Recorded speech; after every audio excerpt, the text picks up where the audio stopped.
Thanks for choosing this free Anfield Index podcast. If you'd prefer to listen to this or any of our other shows without adverts, then now's the time to check out Anfield Index Pro. With AI Pro, you can supercharge your entire listening experience. You'll not only get all of our podcasts without the ads, but you'll have them far faster with our Quick Publish feature available exclusively for subscribers.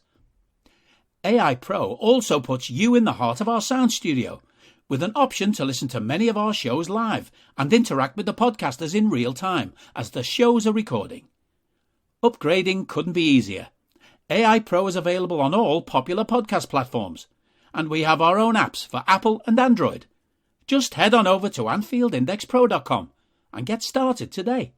Hey guys, welcome back to the Nina Kauser show. I've been away for quite a while. I think the last game I covered was the Man City one. You know, Guy Drinkle covering the excellent bashing of Manchester United. He always gets the good ones. But I'm back and I'm covering Liverpool, sticking it to the Ev. Happy days indeed, and a happy Sunday for me. And joining me on this podcast, don't get me wrong, it was not an easy game of football to watch, certainly in the first half, but joining me on this podcast, hopefully, to kind of dissect this game and, you know, to unchew the fat, I have two incredible guests. Let me introduce them. My panel today is Dave Horrocks and John Buscall. Guys, welcome to the show. Hey there, Thank you, Nina. Thanks for having us. No, it's great to have you on. So we've got a caller. It's the usual. It's the familiar voice of Kieran. We'll come to him in a minute. But guys, before I get to the caller, how do you feel after that? Because we knew they were going to set up quite defensively. So, you know, just how are you feeling after just beating them? Yeah, relieved. Mm. Dave? I'm absolutely euphoric, to be honest. I was expecting it to be much harder than everyone was talking it up to be. I thought the United game was a little bit of an outlier because they're in such a shambles at the moment. Yeah. I thought they were going to kick the absolute crap out of us today. And they were shithouses just in a different way, in a time-wasting way. I think Lampard was probably trying to do a Jose from 13-14. And at half-time, I was really quite worried about coming on here. Because I thought, if it stays like this, I'm going to be in a really bad mood. So, no, just absolutely delighted. And, yeah, I'm so chuffed. It hasn't ruined Sunday night. It has not ruined Sunday night. And we were talking before we jumped on the pod as well that obviously Burnley beat Wolves and Everton needed something against Liverpool, but Liverpool kind of obviously did what they needed to, beat them 2-0. So that puts Everton in one of the relegation spots now, you know. So there's a lot of chit-chat and a lot of people, I don't know if they're self-righteous or they're being noble, I don't know, but there's a lot of people saying we don't want Everton to go down. And you know what? I'm going to come to my panel and I'm going to ask them this very same question. Do you want Everton to go down or do you want them to remain in the Premier League? You know, before you answer, I'm going to answer it first. I want them to go down. I'm sorry, I do. It's hilarious. Why would you not want your biggest rivals to go down? And now I'm going to hand it over to the panel. And John, I'll come to you first. Dead and buried. I was a teenager in the 80s. I saw, you know, a very, very good Everton side wreak havoc at times. I have, you know, I'm not affiliated with the city other than it's been my first love since I was a, 7-year-old kid in 1977. And Everton have been a big part of that journey. And every time it goes around, I've seen some great players have the absolute kicked out of them by Everton players. So for what they've done to the club over the years, for the way that they have, I just would like to see them gone. Absolutely. I like it. Not holding back. No holding back from John Buscall. And what about you, Dave? Well, I can understand where the locals come from, where it might help with the economy having two Premier League sides. But obviously, I don't care about that. I think Liverpool can hold that city themselves. Just saying. Yeah, I'm afraid I'm going to channel Kevin Keegan here and say I would love it. I would fucking love it for them to go down. I remember in the 90s they nearly went down and ended up, getting a result on the last day of the season to stay up. I remember my dad was a big Red as well, and he was saying, well, no, you don't want them to go down because you won't have a derby then. But I don't enjoy Derby Day.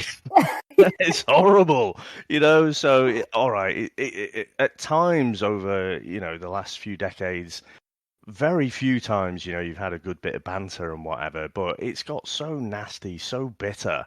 Yeah. And especially the way they've played today there. They're diving all over the place. They're showing the imaginary cards. That fucking Richarlison, I just wish he'd fuck off. Exactly. So they're an absolute shithouse club. Fuck them. They should go down. You know what? They do have that tough, busky attitude for the Championship, though, don't they? So maybe they are well suited for that, for that league. Who knows? But guys, before we kind of chat about the game, I did say I have a caller on, so I'm going to bring him on right now. Hopefully he's still there. Kieran, are you there? Yep. Hiya, Kieran. Welcome back. Thank you. So the floor is yours, Kieran. What would you like to share with the panel and just with the listeners in general? I thought it was a very, very typical Merseyside derby where it could be very scrappy and, Everton were always going to come and just kick absolute lumps out of us and be absolute dickheads, basically. The first half, I thought, they were on their face, and I thought we really struggled at times in the first half. I thought we did look a bit rattled by it. Other than that, there wasn't much to talk about in the first half. But second half, I thought it was a bit better. I thought once we brought on Big Dove, he completely changed the game. Like he always does against the Blues, he always makes a big impact. He certainly does. And I'm sure we'll be talking about Divock Origi and the Merseyside derby as later on in the show. But thank you so much, Kieran. We really appreciate that. No, thank you for calling in. And guys, I'm going to come back to you. I think Kieran's made some really good points. So the first thing I want to do, John, I want to come to you with regards to the team lineup. So, we knew Everton were going to set up defensive. And we knew that they were going to kind of, park the bus. We knew that it was going to be low block. We knew everything. So, Jurgen Klopp's team, did it surprise you? Were you happy with it? Was that the team that you would go with? And obviously, let's not forget we have Villarreal on Wednesday as well. So Liverpool are really, really busy this time of year. Yeah, I think it was pretty much the team that I was expecting.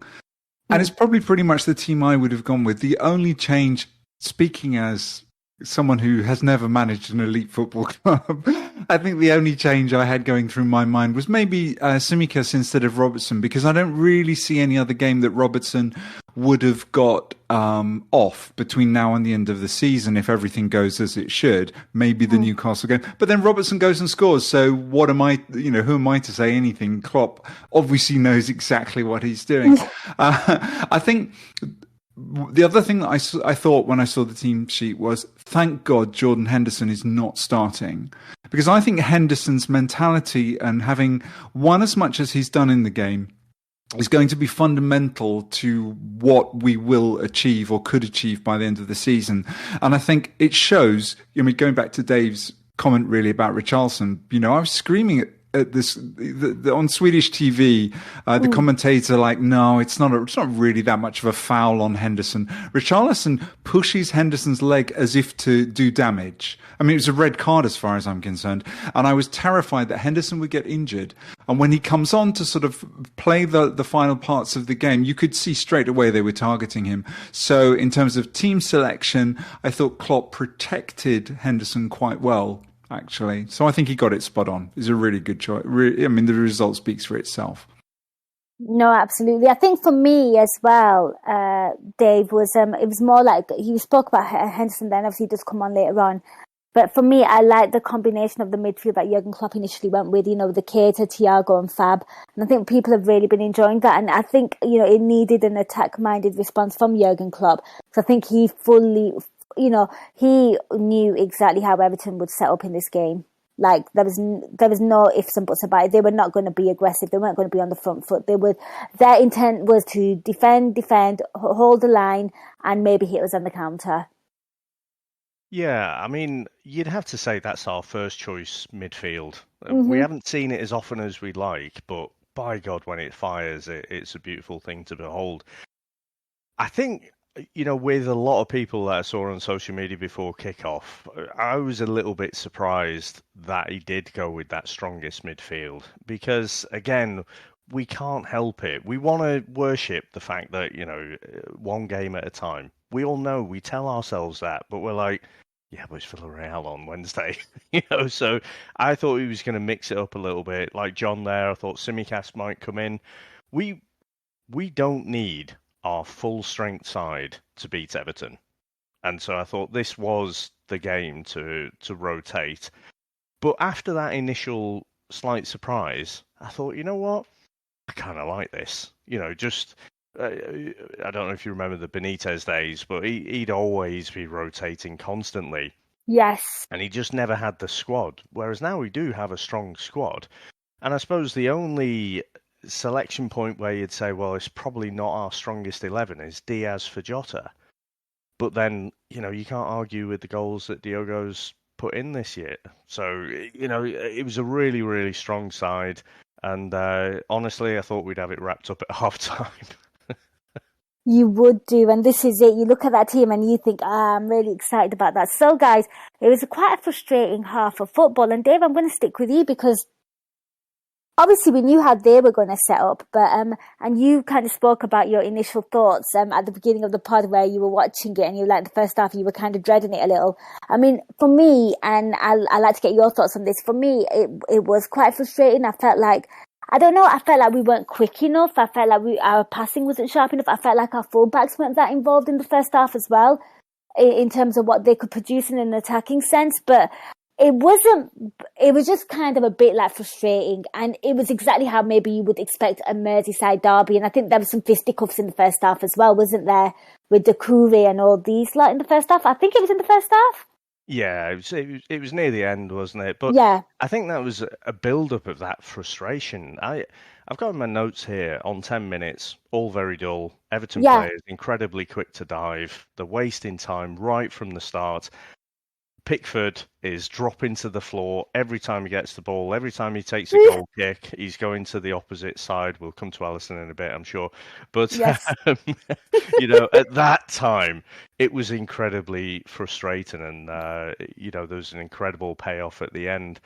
But I think the best thing I've got in the sort of first 20 minutes is the Rafael Benitez chance, which was absolutely fantastic. I think Mane had a chance, or he had a shot outside the box, didn't he, around about 21 minutes? And maybe your best chance maybe fell from two was the Robbo cross to Jota, right, which went wide. I mean, them are the only things that kind of spring to mind in that first half. That was it. I mean, but the Mane chance was at best a half chance, wasn't it? Yeah, it was quite far out. It was a good touch. He had players all around him. Yeah. But you could see exactly what Everton were trying to do. They were trying to spoil the party. And the thing is, they set up their tactics, at least the week before. So they go into this game, with the setup that they've trained for. But they've just had that Burnley result. And you're thinking, well, a draw really isn't enough for you. So it was a bit strange, even though I kind of get it. And I think the other thing I've got down for the first half is, again, that Gordon, I think could be a real player. But Christ, he doesn't half dive. Did you see the kid? Oh my days. He's awful. And again, if he was a foreign player, not outside of these shores, he'd be absolutely lambasted. That kid goes down so easily. But, he kind of gets a free pass on it. So he did get a booking, but Christ, he should have had more as well, I think. I've completely forgot about that theatrical dive. It was the way, it was the impact of his fall and him rolling around as well that really frustrated me. I think I'm like, get up, you rat. And I think that was my response to it, which isn't very nice. I hold my hands up, but yeah, absolute diver. John, I'm going to come to you. I mean, first half, where were your frustrations with regards to that first half? What observations did you make? I think what frustrated me most was that although we had the ball and I was just looking at the stats. Yes. Quite scary. Liverpool had 82.7% of the possession today. Although we had possession, I thought we gave Everton too much respect, and actually I felt we were quite lucky not to concede more dangerous things around the box. I mean, there was that shout for, was it a penalty or not? I know the guy's going down way too easily in the box, but there was that in the first half, wasn't it, when Trent sort of shoves the Everton player in the box. And, I think if that was us, we'd have been screaming for VAR at that point. Now, I have no sympathy with Everton, but I did feel that we were allowing them to come on to us a bit too much when they got the ball. So, I wasn't entirely comfortable. We seemed like we hadn't got over the excitement and thrill of dismissing United without breaking a sweat. And I think Everton came to fight more than United did, and it took us until the second half to really get going. Yeah, it really did. I mean, Dave, they're talking about his notes, and honest to God, like I've literally had, usually when there's a game, you make notes and you see all these chances and you make all these notes. There wasn't an awful lot, in terms of my notes as well. I think I put the 2 chances down, and I put down pretty much what Dave did there in terms of like frustrating, not much happening, dirty tactics by Everton to be expected. So you know what? Let's kind of move on. I mean, is there anything you want to kind of mention the first half before we move to the second? Because I found it really uneventful. I'm not even going to lie. I was actually getting really frustrated, and I think just the handbags at the end kind of summarised it, as Dave said. But nothing much or nothing great happened. I think the only thing I'd add is there used to be a 6-second rule for keepers to have the ball. I don't know if that's still a thing now, but Pickford seemed to have it for about 20, 25 seconds at times. And I just don't think the referee did a very good job in managing the time wasting in the first half. And wasn't it? Yeah, when Decore does take out Fabinho, because basically it does look like Richarlison twisted his ankle a bit, you know, but the way he's gone down and he's stayed down and he's done it before as well, we had every right to play on. The Everton players clearly didn't think so, and that whole melee where I thought Mane did push, I think it was Alan, wasn't it, in the face, and as soon as you lift your hands you're asking for trouble a little bit.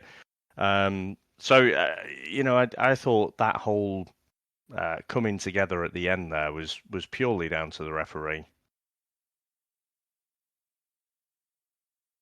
Fair enough, Dave. I didn't even think of it like that, and I certainly did not think of it like that. So, food for thought there, and it'd be really interesting. I'll have to go back and watch this. Obviously, we just podcast straight after the game.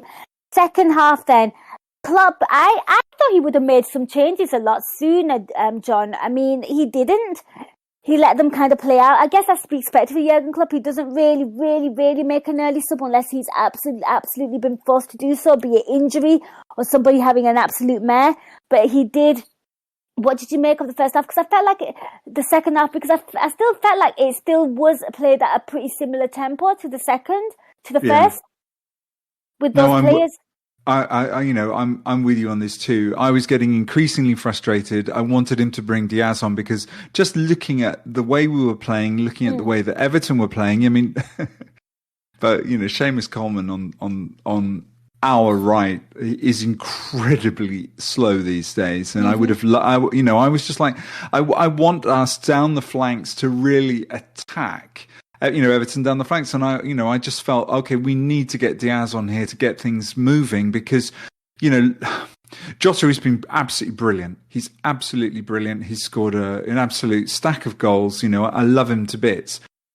But it wasn't happening for us as a team. Now, an individual flash, of course, can turn something in. It always can be that. But I felt that we weren't creating enough chances, and it seemed to me, going into very early in the second half, I was frustrated. I wanted Diaz on there because I felt he would give us the speed, that cutting edge to sort of swashbuckle our way through the Everton defence and get us going.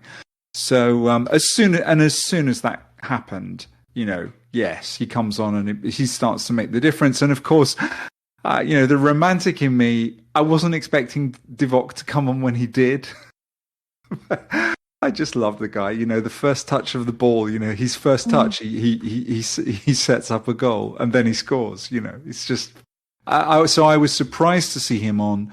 I was surprised that Jota stayed on as long as he did. But Klopp, he's the guy that makes it happen. So Absolutely, and we'll talk about the subs in a minute, and obviously, the Klopp changing and the players that came on. But Dave, I'm going to come to you because, just talk to me about that. The fact that Klopp, obviously kept the same players on, and John there speaking about Jota. I mean, I didn't think he was overly great today. I don't think Mane was brilliant. I thought Salah kind of grew into the game, but I think that would be my assessment of the front three. Yeah, I think it was difficult for the front three, wasn't it? Because they just didn't have any space, in my opinion. Yeah, just no space at all. And even when Salah got one-on-one with the Ukrainian kid whose name I can't quite remember now, but he didn't get much change out of him in the first half. I have to say again, the disappointing thing up to the goal for me was Everton let us drag them down to their level. And we're not good at playing at that shithouse level. And when Coleman was kind of kicking out at Jota, it was just a niggly little foul. But then Jota's kind of, again, he's raised his arms and you're asking for trouble there. So I thought, the referee didn't make too much of a deal of it. But again, he could have been in a bit of trouble there. I mean, I think I've got down here on 53, 54 minutes that Fabinho shot from just a daft distance, nothing on, and it almost hits the corner flag. And I just thought, right, that's not a good sign, because that's not a sign of a team that's like completely confident, it's going to come. Just keep being patient, keep doing what you're doing. So it was at that point I was like, oh no. And then Gordon actually had a good chance there. He had a few good runs down that left wing against Trent, and he ended up shooting wide. And then you had he was flying down the wing, and again Trent ends up taking one for the team. He gets a yellow card there, but I'm kind of hoping that he clatters him a little bit more than he did, to be honest. But then ultimately it's fairly uneventful until you get that double substitution, don't you, with Diaz and Origi coming on. And I think on 58, 59 minutes, that is quite a brave substitution, because I think with managing all these games, all these substitutions are planned. It's not just see how the game's going, and it's all planned ahead of time. So to make it at that time is quite early. And we've seen from Klopp before, he doesn't make 100% analytical decisions. There is room for emotion. I can't remember exactly what his quote was a month or so ago, but there being room for emotion in the game and sentimentality and stuff. But when Origi comes on, I'm like, this could be it. This could be it. So yeah, it was the romantic side of the game that I was kind of betting on there. And I'm going to bring you both in because obviously Klopp makes his sub around about 60 minutes.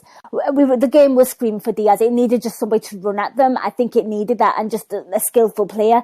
And Origi came on for, of course, Naby Keita and Sadio Mane. Origi, I don't think anyone grumbled at Divock Origi coming on against Everton. Am I right, panel? No, absolutely not. No, there's history, right? I mean, it's just one more shout for get the man a statue, really, isn't it? Yeah. I mean, how many times on social media have you seen this week that Everton goal, the one where Van Dijk, slices the ball, it comes off the bar and he heads it in? I must have seen that over 100 times. And the best thing about that is, Virgil van Dijk is still berating himself whilst Divock Origi puts it in. Like, if you just look, he's still like cursing himself, and Divock's God, it's brilliant. It's just part of the Divock legend, isn't it? Champions League final goal, the Barcelona goals. I'll be genuinely sorry when he goes. I think he's been a great servant to the club, and I wish him all the best. Absolutely. And I hope his story's not quite finished yet. I get that, but I also believe that, you know, I think there's rumours that he's going to go to Italy, and I can kind of see him doing quite well for like an AC Milan, you know, and him getting game time because he does deserve it. But my word, okay, so they come on at 60 minutes, 62 minutes, Robbo scores. So instantly the subs have an impact. I mean, Robbo, you know, just scores it up the cop. I mean, I think it's absolutely brilliant that he does that. But, you know, the pass by Salah, but, you know, Origi with a really, really vital touch and all that. It was brilliant. It's just the way we worked it around the box, and then Robbo comes in and just scores in front of the cop. And I think it was a nice work goal, Dave, but for me, it was more of a relief thing as well. Like, oh, thank God. Do you know what I mean? Yeah. It was a well-played goal, but for me, it was just like, and I can breathe. Yeah. My first thought was, time waste now, you fuckers. So, honestly, I was so relieved, and it was great to see Robbo. I was glad he didn't have to take a touch and shoot, because you always know that's going over. But it's, you know, when he's coming in there, it was actually quite clever because, you know, Pickford was coming across the goal and he headed it back across from where he'd been coming from. And you have to say the substitution worked, because even though Divock, he just had the tiniest of touches, he was just causing a little bit of chaos in there. But he was there for Salah to have a little, you know, to have a little pass with. You know, he was in, you know, and that wouldn't have happened if he wasn't there. Yeah. But I mean, you could say that Mane could have been there, but like I say, I think Origi just does something a little bit different, and so I think it's Salah who has it initially, isn't it? And then Divock lays it back to him, and then great cross to the far post, just nods it in there. It's such a great feeling, because again, the longer it goes on at 0-0, you're just getting more and more frustrated. The crowd are getting frustrated. I didn't really hear anything of Everton fans singing today, but certainly our crowd were very quiet, and so it was brilliant. Absolutely. And John, what about you? What did you make of that and the goal? And where were your emotions at? I mean, because it was a well-worked goal, but in the moment, you forget that. You just like, and wow, I'm just glad we've just scored here, because you're looking at what Man City did last night, yesterday. You've got so many things going in your head, and where were you when Liverpool scored that goal? Exactly. You know, the clock is ticking, and you just start to go. Particularly, I thought Dave's comment about when Firmino takes a shot from outside the box. You know, I had started to think, and then when Divock comes in and immediately makes a difference, because he's so much bigger than Mane. I mean, you could see he pulls two defenders with him, just his whole presence. and then when Robbo gets, it's just, you know, I couldn't believe it. My immediate thought as it goes across to Robbo is, oh, he's going to miss. I don't think he's ever scored one. I mean, he's scored so few, but I don't think he's ever got one cop end. So, no, I was really made up for him. Once it hits the back of the net, I'm immediately looking for a VAR response, of course, because that's the nature of the game. But no, I mean, just, you know, it's just absolute relief. And I think at that point, then I really looked at how we were playing second half. We had got the attack. We got Diaz on, who was beginning to make a difference. We'd got, Did you see his touch? Yeah. That is just making the rounds on social media. He's ridiculous, and I mean that in the most respectful way ever. Yeah, I mean, did he mean it's just pure natural genius, isn't it? I mean, it's just. It was a great moment. It was a well-worked goal. I thought Salah, he fought really, really hard. He hardly had any chances. But, you know, Salah was absolutely vital in the build-up. And that's why, you know, even when he was on his, for him, dry spell, you know, this is why Klopp picks him, because he works so hard. He creates chances. And I think if you look at his list of assists, it goes unnoticed because he's scored so many goals. He was absolutely instrumental in the goal today. It was brilliant play from Mo as well. It really was. And I mean, just that touch by Diaz. Dave, I'm sure you've got something to say on it. I love the fact that everyone's got their handbags out and it's really fisticuffs and it's really aggressive. And there's Diaz with just like, check my touch out, you know, like just bringing the class back. But just get your thoughts on just everything there, and then we'll move on to just how Liverpool started playing better with the likes of Diaz and Origi on the pitch. I felt like there was more. Salah seemed more lively as well. Yeah, I have to say, if we'd have made any substitution at half time, I'd have wanted it to be Diaz. I Yes. thought we just needed something a bit different, and he is just that bit different, isn't he, from a conventional footballer? He just seems to make different choices, and the reality was it was still only 1-0. You know, that little control that he did there, and executed perfectly, by the way. That's something you do when you're 5-0 up. You know, it's just the audacity of him. So I thought it was great. And the thing is, it's not just skill and fancy flicks and stuff with no output. He genuinely looked really dangerous when he came on, and again, like the rest of our forward line, looks way stronger than his physical appearance leads you to believe. You know, he's so strong and so tricky. He had a good, there was a moment, I'm sure we got about 3 corners on the bounce or something daft like that. It was just great to see. I think, to be honest, there were a few hairy moments when, they'd get a breakaway or something. Yes, I was just going to come to that, because I've literally had that on my notes where we're inviting pressure here. And of course, Alisson, there was some suspect, moments from him. Nothing too alarming, thankfully, but 1-0 up at this point, and I felt like they did look a little scary on the counter for me as well. Yeah, there was that cross, wasn't there, that came in from the left, and you just thinking, well, Alisson just catch it, and he punches it out, and I couldn't quite see. I think it might have been Matic that it actually hits, and then I think Thiago ends up taking the foul, and the pressure's relieved. But at 1-0, we looked like probability was we were going to get the second goal, but we just left ourselves a little bit open at the back as well. But no, I thought after the goal, I thought we generally looked back to ourselves, and we were switching the play a little bit better. I thought Thiago, again, had a really solid game without being spectacular like he has been in the last couple. But very, very solid. So, yeah, I was thoroughly enjoying it at this point. And actually, I'm quite a nervous watcher. Even though Everton had, a couple of chances and looked a little bit dangerous, I don't think I was particularly worried, because once we kind of got our mojo back a little bit, I thought, well, even if the equaliser comes, I feel confident we'd get another one. I love it. I love it. I was pretty much the same as well. I was just like, please just don't lose your heads here, because this would be very, very stupid. But yeah, by the way, the way Liverpool were playing, I certainly thought, John, that Liverpool definitely had the upper hand here. I was just like, just don't be stupid. Don't give them a sniff.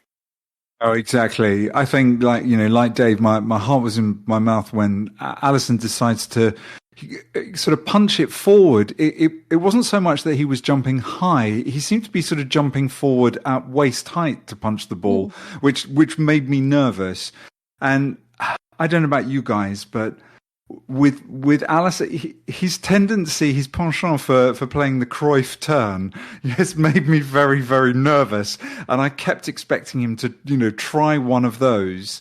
So no, I don't know. I was, although we seemed to be controlling the game, we had all the possession. Everton didn't really seem to be doing anything except getting a bit petulant. I wanted that second goal. I couldn't relax until the second goal came, because I felt that, let's face it, Everton came for the fight. United didn't have any fight in them the other night, but Everton did have something to play for. And particularly, I think, because of the Burnley result earlier in the day, that will have put them under pressures. And I think that, they tried to make something happen. So, that particularly down the left, they started to threaten us a bit.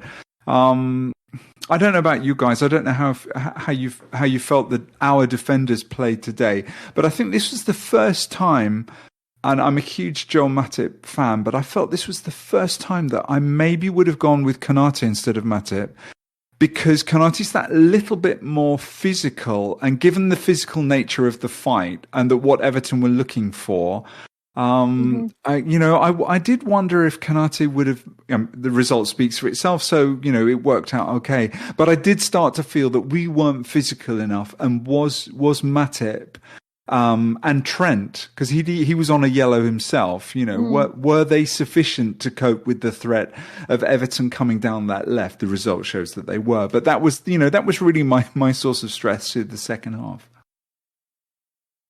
I think that's fair, and I think that's valid. I think Trent got his booking later on, though, right? I think he had to take the tactical foul on Gordon because he was straight in.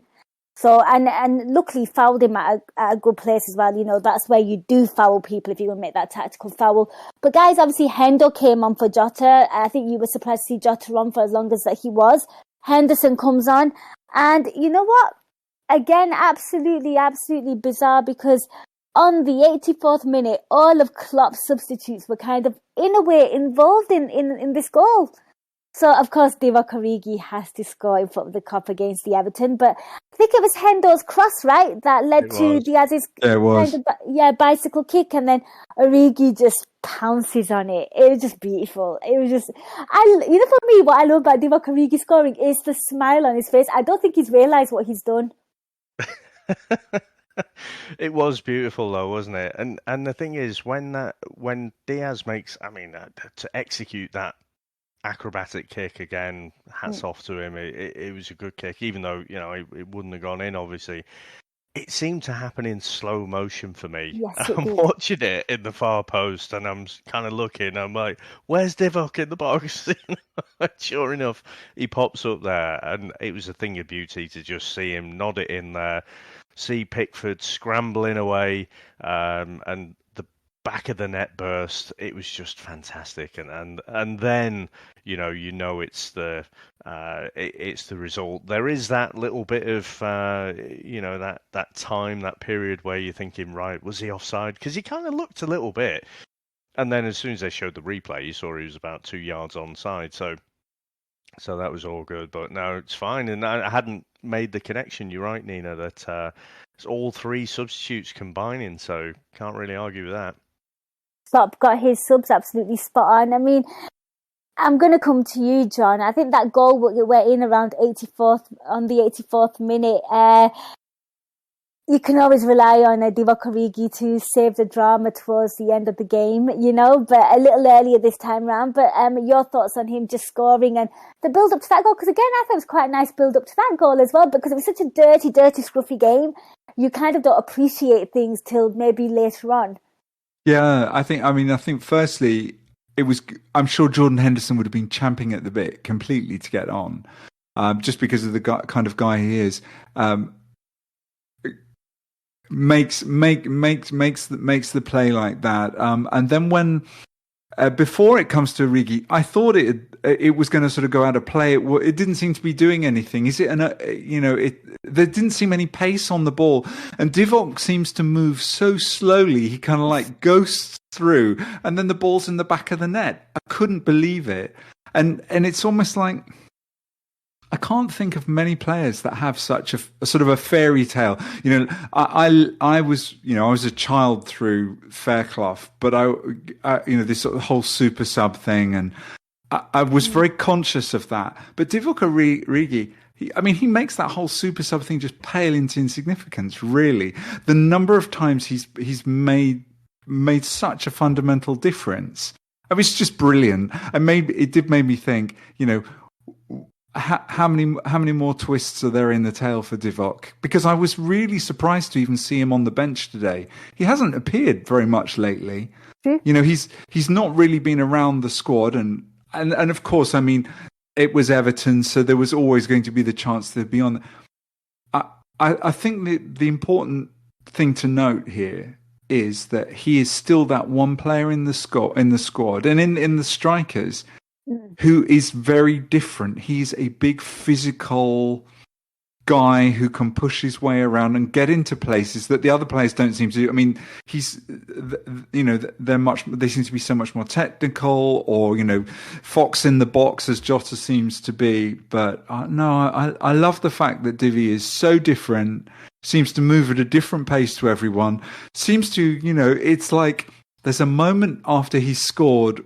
There was like 2 seconds where I thought he's hardly going to celebrate, and then he really celebrates. It was almost like he'd sort of like took 2 steps where he was jogging. Oh yeah, it's another goal, and then the big celebration. I just love the guy. It's just hilarious. He is. He's dead hilarious. I think it might have taken him a second or two to register, but it was just wonderful seeing him get that goal. Like, it was wonderful seeing the whole team sort of celebrate as well, gather around him. I do think they love it for him. Yeah, yeah. I think he is genuinely admired and loved in that team, in that setup. You can sense it. I can imagine Jurgen Klopp just absolutely. I think Jurgen Klopp was absolutely delighted for him as well when he scored. You saw Jurgen Klopp's face, the biggest smile on his face, but. Guys, I guess for me, they were all great, but I think Dave touched on this as well. I think one of my highlights was Alisson Becker taking the absolute mick out of Pickford. So you know what, Dave, I'm gonna let you talk about it because everyone in the stadium just like pissed themselves.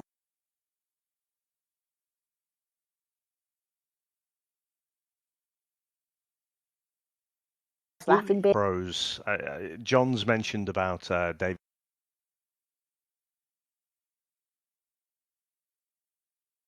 Fairclough, Rosenthal, absolutely brilliant super sub, but unfortunately he's only remembered for that open goal miss against Aston Villa. But he was a brilliant super sub. But when you played him from the start, he just wasn't really the same.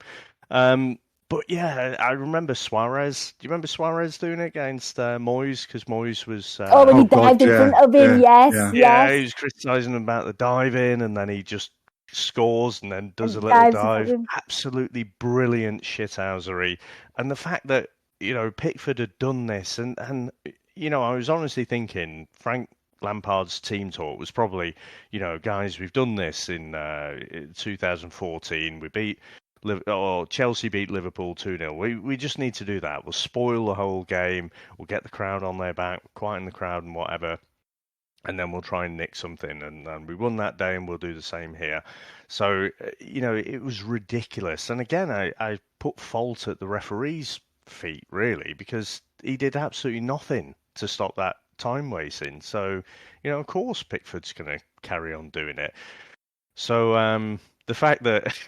Alisson actually just takes the ball, and then we're 2-0 up. Even if we lost a goal, then we weren't going to lose it. So usually, and quite often we've seen him release a ball quick. There was a fantastic ball, wasn't there, last week where he set Diaz away, and so to just drop to his knees. And in the same way, mirroring exactly what Pickford had done all through that first half. I don't know if you noticed, but when Pickford did that, at one moment in the first half, he had this big, dirty grin on his face. Yeah. Did you see that? And that's why I think it was poetic and beautiful that Alisson actually just took the mick at him. Because that's kind of out of character for Alisson Becker as well. You don't usually see him do stuff religious like that. man, Yes. Just because he always comes across as such. He's a great sportsman, and he's always so positive. And I just thought, what is the cricket? It's like sledging. He really, it was really like in your face, in such a nice kind of you don't see Alisson, such a big bear kind of guy. You don't see him sort of, losing his cool in someone's face. No. But it was just such a put down. It was such a put down. For me, that has to be one of the moments of the season because he's made fantastic saves. He's been a great player also. And then to do that as well, it just was, okay, Everton, this is where you are and you're going to time waste. Well, it was just beautiful. I loved it. I haven't laughed so much all week. Yeah, it was hilarious. And you know what? Obviously, the goalkeepers' union is a thing, but I love the fact that he's like, "Hang on a minute, I'm going to take the mick at you." For me, I think it was more the fact that he caught the ball, and it was almost like he had a light bulb moment in his head. Like, "Hang on a minute, I'm going to like dive to the floor and hold the ball." Like it was a slow reaction to what he did. What made it even funnier?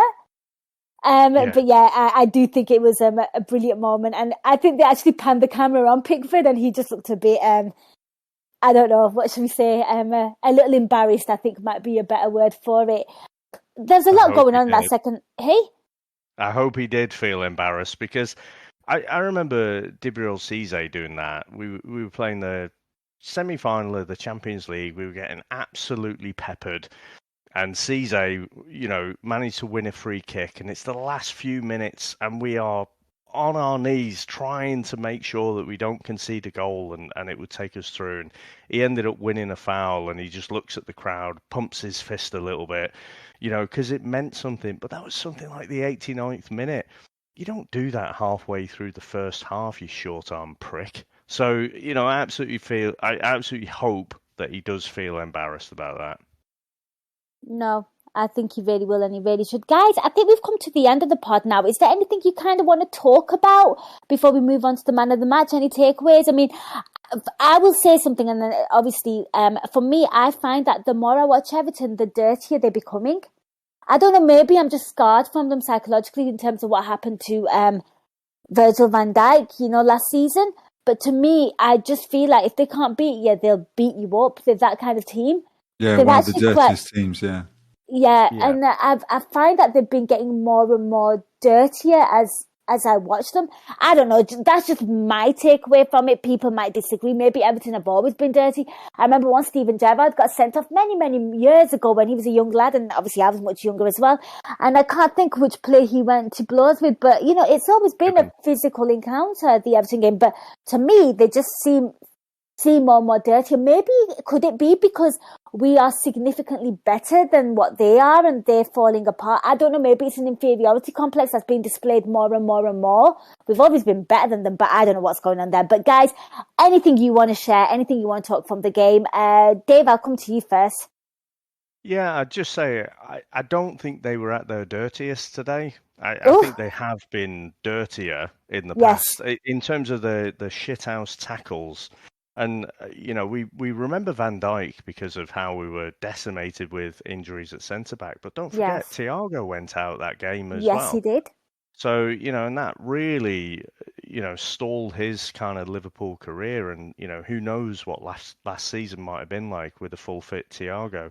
So, for me, again, I go back to the kind of 90s where you had Joe Royle's Dogs of War. They had that great team in the 80s, and then since then, they've always been this shithouse side. And, the thing I was worried about as well is when we get dragged down to their level, especially being a local lad, Gerrard was quite often guilty of this. The occasion would get to him a bit. And it was Kevin Campbell he nearly cut in half that, was an absolute as clear as red as you'll ever see. And in the first half, I was worried if, again, with Trent, he was getting a bit caught up in the occasion. I didn't think he played well at all, but then he grew into the second half, particularly after we scored. So, I think the answer to your question is, in my personal opinion, I don't think they were at their worst today in terms of, the shithouse tackles. But in terms of the dive in, showing the imaginary cards, all of that, it's just a horrible club. And that's why, I'll be so happy if they do go down. Oh, as we were having that little chit chat there, Steve BA in Discord said they have short arm syndrome. I like that. Nice. John, I'm going to come to you. Any takeaways from the game? Anything you kind of want to share? This is the closure side of the pod where we just basically say what we need to move on. I think the only other thing that really went through my mind there was what's the midfield he starts with against Villarreal? Does he go with Naby? Does he go with Jordan? I wonder if Jordan got a knock there from. We'll see. I haven't seen what Klopp said afterwards, but I've been a huge Henderson fan for a long, long time. And we're playing home, aren't we? The first legs at home. Yeah. I just wonder now if we've got to the stage that with Naby, Thiago, and Fabinho, if that is that's the midfield, because we need to get the result at Anfield. Yes. We need to put that tie to bed if we can. I think it's going to be way more difficult than a lot of us are talking about. No, I think that was the other thing that I was wondering today is this Klopp, saving Hendo for when for later in the week. I'm not sure, because I just think that with Naby being where he is at the moment, this for me, what started today was, I'm like 9 out of 10 saying this is my first choice midfield. I don't know what you guys thought on the. Well, the he midfield. did take Cater off at 60, right? So he is managing his minutes. So maybe he does start with that 3 and then maybe rotates with maybe like a Jordan Henderson later on. I don't know. I mean, Dave, what do you think to that? I actually wouldn't mind seeing Henderson start this one if he can. I think, in my opinion, that starting midfield 3 is our best midfield 3. But, they can't play every game.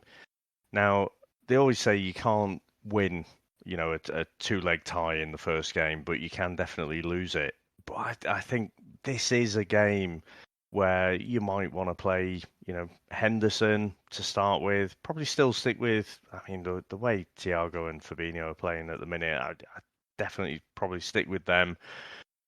Maybe rotating Tsimikas, maybe even Gomez. It's going to be a tough game against Villarreal. It's not a foregone conclusion, as I think some quarters are maybe suggesting. But, is it going to make a massive difference away from home? I think, maybe a bit of rotation on Wednesday, I think. It just depends how quickly the players can recover. Be very interesting, and I think what I kind of look at is how Jurgen Klopp kind of manages minutes and when he subs off and when he brings on. I mean, he could full well start Henderson, but I've got a feeling that it will be the likes of Thiago, Fab, and Naby Keita. But hey, it's Jurgen Klopp's decision, and we'll see more of what happens there. But guys, you're man of the match now, and I am willing to make an exception for this specific pod because it could be potentially one player's last Merseyside derby. You can pick a substitute. So who's your man of the match? Who do you want to go to first? I'll come to you first, Dave. So, I'm glad you've given me that free pass because it's really tempting, even without that free pass, to go with Origi. Because ultimately, the goals, football's about goals, isn't it? And I think, ultimately, he did change the game. He was involved in the first and got the second in a really scrappy game that I'm sure a lot of us were thinking could end up 0-0. So Divok's got to get a special shout out there. But since you've given me a free pass, I'm going to give the other man of the match to Andy Robertson. Yes. I thought, again, how that guy continues to sprint at what looks like full pace for 90 minutes is ridiculous. He got the goal. He was in the position to score the goal in the first place. What the hell is the left back doing there at the far post? Dele Alli crossed the ball right across the middle, and I think it was Iwobi, was it, who would have been there to pop it in, in at the far post, and he covered that, got that away. I thought that was a really important challenge. And then right at the end, right as the referee's about to blow his whistle, it's Robertson right up there, right in the final third, chasing the ball around. So I thought Robertson was brilliant today, but again, since Tsimikas has given him a little bit of competition, I think he's been outstanding. And again, I don't know what they're feeding him, but I just hope he continues. I think a bit of healthy competition is always a grand thing. I mean, I'm on Discord right now, and I've just read something absolutely horrendous. A Liverpool fan has been stabbed in Stanley Park. What on earth? It's a joke, isn't it? It's just disgusting, but I hope that the fan is okay, and and those who were responsible are caught. Absolutely disgusting. It's just a game of football, awful, absolutely awful. But yeah, hopefully not too serious, and the victim can be seen to and get the attention and the medical assistance that he needs. John, I'll come to you. Your man of the match.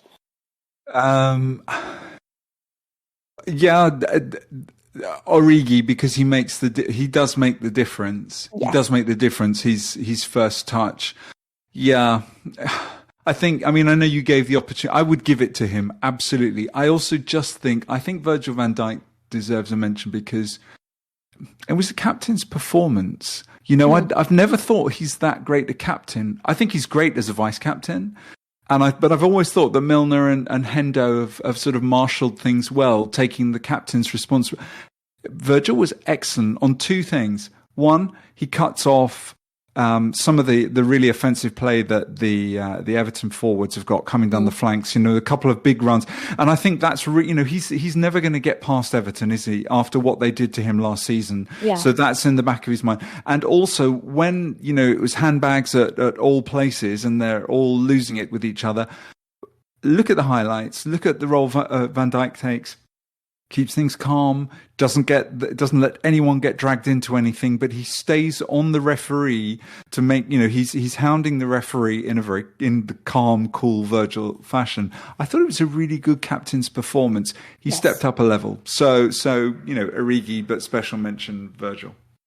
I like the Virgil van Dijk shot, and I like the Robertson shot as well. And I think for me, Virgil van Dijk, he's just growing more and more into that captaincy. I think he's leading them out in the Champions League, isn't he? Because Hendo doesn't start in the Champions League anymore. If you think about it, it's always Virgil van Dijk that's leading them out. He's always wearing the captain's band. I agree with you. I think he's a phenomenal leader. And when heads start, wobbling, you need a calm head. I thought he was very good. I thought Fabinho was very good as well in being a calm head as well. He looks like a really good vice captain too, Virgil van Dijk. But obviously, we'll have to watch and see how that unfolds. But there's a lot of sensible, mature heads in our team. But yeah, I like the Virgil van Dijk shot. For me, I'm going to give it to Divock Origi purely because he does change the game. He scores against Pickford. It's hilarious. And potentially that could be his last Merseyside derby. So for all those reasons, Divock Origi is the man of the match of that game. Guys, thank you so much for listening. A huge thank you to everyone that joined us live. A massive thank you to Kieran for calling in and the guys that have been typing in Discord. And a massive thank you to both John and Dave. But before I let them go, I need some plugs. So, John, I'll come to you first. Where can people find you on social media? You guys can, you can find me at John Buscall on Twitter or at John Buscall on Instagram. Be nice to connect with you if you haven't connected me hitherto. Give John a follow. He is an awesome individual. He's a brilliant follow, a top red, and his pictures are awesome. So yes, loads of reasons to give him a follow on all his socials. Dave, I'm going to come to you. Where can people find you on social media? And I know you've got some podcasts going on as well, so plug away. Yep, so Seattle Dojos on Twitter. Next thing I've got coming out is on the VHS Strikes Back. So we're doing a review of The Room. From 2003, which is a legendary bad movie. It's been called the Citizen Kane of bad movies. But it is actually fantastic. Spoiler alert. But and can I just say as well that I actually thought Matip played okay today, but I think Konate would have done a good job as well. But God, it would have been great to see Konate muscling his way into that melee at the end of the first half. Oh, he would have just had loads of fight. Have we seen him when we get into a fight? He just physically picks up the plate and he swats him like a fly. It's hilarious to watch. Yeah, he is awesome. So I think he'd have been a great shout, but I think he'll probably start on Wednesday, I think so as well. I think that's why he didn't play today. But yeah, give both of these a follow. They are both excellent. For my part, of course, the Nina Kauser show, always give it a listen. And I will be back with Euro Incision this week with Themis. So yeah, watch out for that. Should be good. We're in the semi-finals. Exciting times. But guys, thank you so much for listening to this pod. Take care. Enjoy the rest of your weekend. Till next time. Up the Reds. We hope you enjoyed listening to this Anfield Index show. Please be sure to subscribe to our channel so future podcasts find their way to your device automatically. There's nothing quite like fan engagement, and we'd love to know what you think of anything discussed on this show. The best way to get in touch is over on our free Discord community, where both podcasters and listeners debate the hottest LFC topics 24/7. Sign up free now at AnfieldIndex.com/Discord. You won't regret it. You can also follow us on Twitter at Anfield Index and find us on Facebook by searching for Anfield Index. Oh, and before you go, We'd love it if you could leave us a 5-star review on your favourite podcast app. It only takes a couple of seconds, and it means the world to the people who create these free shows.